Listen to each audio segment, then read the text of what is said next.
आपण पाहताय top 10 Maharashtra news.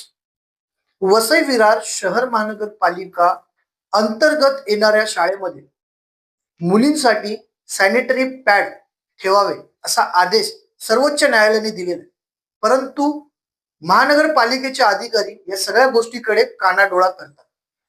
या संदर्भात आगरी सेनेने वसई विरार शहर महानगरपालिकेला पत्रव्यवहार केलेला आहे. त्याचबरोबर प्रत्येक शाळेला भेट देखील दिलेली.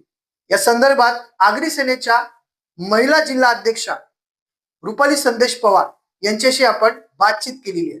पाहूया या संदर्भात आगरी सेनेच्या महिला अध्यक्षा रुपाली संदेश पवार नेमक्या काय म्हणाल्या, काय विषय आहे. आमचा विषय असा आहे की हायकोर्टाने आदेश दिलेला आहे. वसई विरारच्या प्रायव्हेट शाळा असू दे किंवा सरकारी शाळा असू दे, त्या दोन्ही शाळेला आदेश दिलेला आहे हायकोर्टाने की प्रत्येक शाळेतून मुलींना सॅनिटरी पॅड हा देण्यात यावा फ्रीमध्ये. तर आम्ही तेच आज महानगरपालिकेत सावंत साहेबांशी भेटलो, त्यांनाही लेटर दिलेला आहे. आणि आता आम्ही राहुल इंटरनॅशनल स्कूलला आलेलो, त्यांनी सांगितलं आम्ही ऑलरेडी देत आहोत. आता आम्ही रायन्स इंटरनॅशनल स्कूलला आलेले, त्यांनी ते देत नाहीये, ते प्रोसेस करते, त्यांनाही आम्ही सांगितलंय की तुम्हीही देण्यात यावं फ्रीमध्ये. तर ते बोलले ठीक आहे, आम्ही याच्यावर विचार करून आम्हीही देऊ.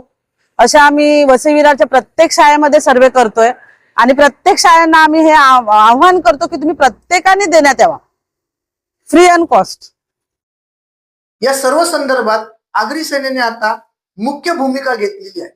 आगरी सेनेच्या महिला जिल्हा अध्यक्षा रुपाली संदेश पवार यांनी आता शाळेची भेट घेतलेली आहे.